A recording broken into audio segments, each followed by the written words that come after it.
Assalamualaikum warahmatullahi wabarakatuh. Bismillahirrahmanirrahim. Alhamdulillahirabbil alamin wa bihi nasta'inu ala umurid dunya waddin. Wassalatu wassalamu ala asyrafil anbiya'i wal mursalin sayyidina Muhammad wa ala alihi wa sahbihi ajma'in. Rabbi shrah li sadri wa yassir li amri wahlul 'uqdatam min lisani yafqahu qawli. Amma ba'du.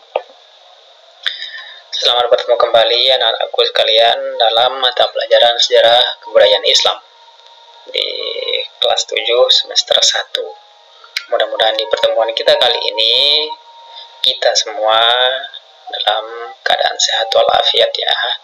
Dan begitu juga mudah-mudahan orang tua kita, keluarga kita yang di rumah juga mudah-mudahan senantiasa dalam lindungan dan maghfirah Allah Subhanahu wa taala. Baik, pembahasan kita pada hari ini adalah pada bab 1 yang bahas tentang Nabi Muhammad SAW sebagai rahmat bagi seluruh alam semesta. Nah, sebelum itu mari kita buka pembelajaran kita pada hari ini dengan sama-sama membaca Al-Basmalah. Bismillahirrahmanirrahim. Di bab ini berikut peta konsep sebagai materi pokok yang akan kita bahas di pertemuan hari ini.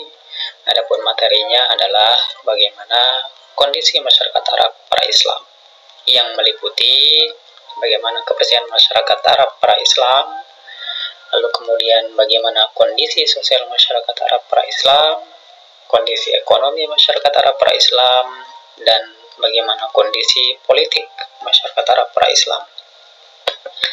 Nah, setelah kita akan membahas 4 komponen atau 4 bagian ini, nanti kita akan adakan evaluasi.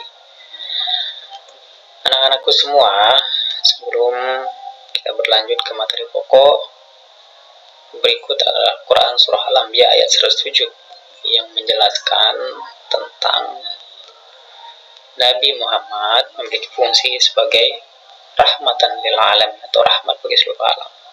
Mari kita baca bersama-sama. A'udzubillahi minasyaitonir rajim. Wa ma arsalnaka illa rahmatan lil alamin. Artinya, dan tiadalah kami mengutus kamu wahai Muhammad melainkan untuk menjadi rahmat bagi seluruh alam. Nah, Quran Surah Al-Anbiya ayat 107 ini menegaskan bahwa Nabi Muhammad itu diturunkan oleh Allah adalah sebagai rahmatan lil alamin, rahmat atau penebar kasih sayang bagi seluruh alam semesta. Nabi Muhammad lahir pada tanggal 12 Rabiul Awal tahun Gajah yang bertepatan dengan 20 April 571 Masehi. Ayahnya bernama Abdullah bin Abdul Muttalib dan ibunya bernama Aminah binti Wahab. Nasab bapak dan ibu Rasulullah itu bertemu pada datuk beliau yang bernama Qilab. Jika dirunut sampai atas, nasab beliau berakhir pada Nabi Ismail bin Ibrahim alaihissalam, bapak orang Arab Al-Musta'ribah. Sebelum diangkat menjadi Rasul, Muhammad terkenal dengan sebutan Al-Amin atau orang yang terpercaya. Dan bukan itu saja, beliau pernah memberi teladan dialogis yang sukses melakukan resolusi konflik atau penyelesaian konflik antar suku yang nyaris berakhir dengan perseteruan antar kabilah. Misi diutusnya Nabi Muhammad SAW sebagai rahmat bagi seluruh alam. Nah, setelah diangkat menjadi Rasul, bagaimana langkah dakwah Nabi, lalu kemudian bagaimana strategi dakwah Nabi, bagaimana tantangan yang dihadapi oleh Nabi Muhammad SAW dalam berdakwah, berikut mari kita baca dan pelajari bersama-sama. Coba sejenak kita amati gambar ilustrasi yang ada yang menjelaskan tentang kondisi masyarakat Arab sebelum hadirnya agama Islam. harapannya kalian mampu membuat pernyataan tentang gambar yang disediakan ini. Baik, setelah kalian mengamati, setidaknya ada pertanyaan yang muncul. Bagaimana cara masyarakat Arab menyembah berhala? Baik, kita masuk ke materi pokok. Yang pertama yaitu kepercayaan masyarakat Arab pada Islam. Anak-anakku, masyarakat kota Makkah sebelum mereka menyembah berhala dan batu-batuan adalah masyarakat penganut ajaran tauhid yang dibawa oleh Nabi Ibrahim alaihissalam, yaitu agama yang mengajarkan percaya dan menyembah hanya kepada Allah Subhanahu wa Ta'ala, Tuhan yang Maha Esa. Kemudian ajaran itu diteruskan oleh Nabi Ismail yang merupakan putra Nabi Ibrahim alaihissalam. Nah, di antara sejumlah ajaran dan kebudayaan Islam yang terpelihara sampai saat ini, misalnya seperti adanya Ka'bah, lalu kemudian Maqam Ibrahim, dan peristiwa kurban. Setelah Nabi Ismail wafat, maka terjadilah keterputusan risalah yang akhirnya menyebabkan mereka atau masyarakat Arab itu menyembah selain Allah Subhanahu wa Ta'ala. Proses perpindahan kepercayaan ini bermula ketika salah seorang pembesar suku Khuza'ah bernama Amir bin Lu'ay al-Khuzai pergi ke wilayah Syam atau Syria. Di kota itu, dia melihat penduduk kota Syam melakukan ibadah dengan menyembah berhala. Lalu sepulangnya dari sana, Amir membawa beberapa berhala yang dia beri nama Hubal. Lalu kemudian dia letakkan di Ka'bah. Nah, berhala Hubal ini menjadi pimpinan berhala lainnya, seperti Latta, Uzza, dan Manat. Adapun tata cara peribadatan mereka dalam menyembah berhala adalah yang pertama, berdiam di sisi berhala, berlindung kepadanya, memuji dan meminta pertolongan kepadanya. Masyarakat Arab Quraisy berkeyakinan bahwa berhala-berhala tersebut dapat memberi syafaat dan pertolongan kepada mereka. Yang kedua, ketika berhaji mereka bertawaf mengelilingi berhala-berhala tersebut dan bersujud kepadanya. Kemudian yang ketiga, mendekatkan diri kepadanya dengan memberikan berbagai sesembahan. Ketika menyembelih hewan, mereka menyebut nama-nama berhala itu. Nah, demikian cara peribadatan mereka dalam menyembah berhala sebelum masyarakat Arab menerima ajaran Islam. Mudah-mudahan bisa dipahami ya. Selanjutnya, selain kepercayaan terhadap berhala dan agama-agama tersebut, masyarakat Arab juga ada yang menyembah malaikat dan menyembah jin. Mereka menganggap bahwa malaikat adalah anak-anak Tuhan yang berjenis kelamin perempuan, seperti ditegaskan dalam Al-Quran surah As-Saffat ayat 151 sampai 157. Nanti sampai di pondok kalian buka ya surah As-Saffat ini, kemudian kalian lihat dan baca, lalu kemudian amati bagaimana kisah sejarah ini. Selanjutnya, yang kedua, materi pokok kita adalah kondisi sosial masyarakat Arab pra-Islam. Bangsa Arab dikenal dengan bangsa ahli syair dan pemberani. Selain ahli syair dan pemberani, karakter positif yang dimiliki oleh orang Arab lainnya seperti memiliki semangat yang tinggi dalam mencari nafkah, sabar menghadapi kekerasan alam, mempunyai ketahanan fisik, kekuatan daya ingat, hormat akan harga diri dan martabat, masyarakat yang cinta kebebasan, mereka loyal pada pimpinan, pola hidup yang sederhana, ramah, dan lain-lain. Selanjutnya,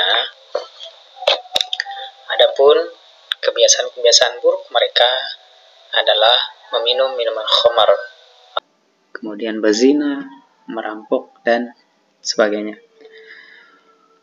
Mereka memposisikan perempuan pada posisi terendah, karena perempuan dalam anggapan mereka merupakan makhluk lemah yang tidak punya kemampuan dan kekuatan untuk membela diri. Yang lebih buruk lagi, dari tradisi masyarakat Arab sebelum Islam ini, mereka mempunyai tradisi membunuh, lalu kemudian mengubur anak-anak perempuan mereka hidup-hidup saat masih balita. Mengapa? Karena mereka merasa malu dan terhina mempunyai anak perempuan. Dan pada saat itu di masyarakat Arab masih berlaku tradisi perbudakan. Nah, memperbudak atau memperjualbelikan budak seperti memperjualbelikan barang dagangan mereka yang lainnya. Kita masuk ke materi yang ketiga, yaitu kondisi ekonomi masyarakat Arab pra-Islam. Kondisi ekonomi bangsa Arab saat sebelum datangnya Islam sudah maju, karena sebagian besar mereka sudah berniaga. Perdagangan merupakan mata pencaharian mereka, meskipun ada juga sebagian yang bertani dan berternak. Bagi orang Arab Badui, peternakan menjadi sumber utama kehidupan mereka. Mereka berpindah-pindah guna keperluan menggiring ternak-ternak mereka ke suatu wilayah yang sedang hujan dan subur. Jadi, kehidupan mereka berpindah-pindah dari satu daerah ke daerah lain, atau yang kita kenal dengan kehidupan nomaden. Selanjutnya, masyarakat Arab perkotaan sebagian menjadikan peternakan sebagai sumber kehidupan mereka. Sedangkan yang menjadikan pertanian sebagai sumber kehidupan mereka adalah masyarakat yang mendiami daerah-daerah yang subur, seperti daerah Yaman, Taif, Madinah, Najd, Khaybar, dan lain-lain. Di antara penduduk Makkah yang memegang peranan penting dalam perniagaan di Jazirah Arab adalah suku Quraisy. Nah, pengalaman berniaga ini didapat dari orang-orang Yaman yang pindah ke Makkah. Karena orang-orang Yaman sendiri terkenal memang memiliki keahlian dalam bidang perniagaan. Dalam hal ekonomi, riba sudah menjadi tradisi dan lazim dipraktikkan oleh masyarakat Jazirah Arab sebelum Islam. Termasuk juga wilayah Mekah sebagai pusat perdagangan sudah terpengaruh oleh sistem riba. Hal ini terjadi karena dipengaruhi oleh sistem perdagangan yang dilakukan oleh bangsa-bangsa lain yang masuk ke wilayah kota Mekah. Adapun sebagai alat transportasi untuk memobilisasi atau mengangkut barang dagangan, mereka orang-orang Arab menggunakan unta sebagai alat transportasi yang bisa diandalkan. Menurut mereka, unta dianggap sebagai perahu padang pasir. Kemudian masuk ke materi yang keempat. Mudah-mudahan bisa dipahami ya anak-anakku pembahasan kita dari yang pertama, kedua, yang ketiga. Kemudian yang keempat, selanjutnya adalah bagaimana kondisi politik masyarakat Arab pra-Islam. Sebelum Islam datang, bangsa Arab dipengaruhi oleh 3 kekuatan politik, yaitu Kekaisaran Bizantium, Kekaisaran Persia yang memeluk agama Zoroaster, serta dinasti Himyar yang berkuasa di Arab bagian selatan. Kondisi politik Jazirah Arab dipengaruhi oleh 2 hal, yaitu yang pertama interaksi atau hubungan dunia Arab dengan Kekaisaran Bizantium dan Persia. Lalu kemudian pengaruh yang kedua adalah persaingan antara Yahudi dan Zoroaster. Kekaisaran Bizantium atau disebut juga Kekaisaran Romawi Timur berpusat di ibu kota Konstantinopel dan dikuasai oleh kaisar-kaisar yang merupakan pengganti Kaisar Romawi kuno setelah runtuhnya Kekaisaran Romawi Barat. Di Jazirah Arab juga terdapat beberapa kerajaan yang pernah ada di antaranya.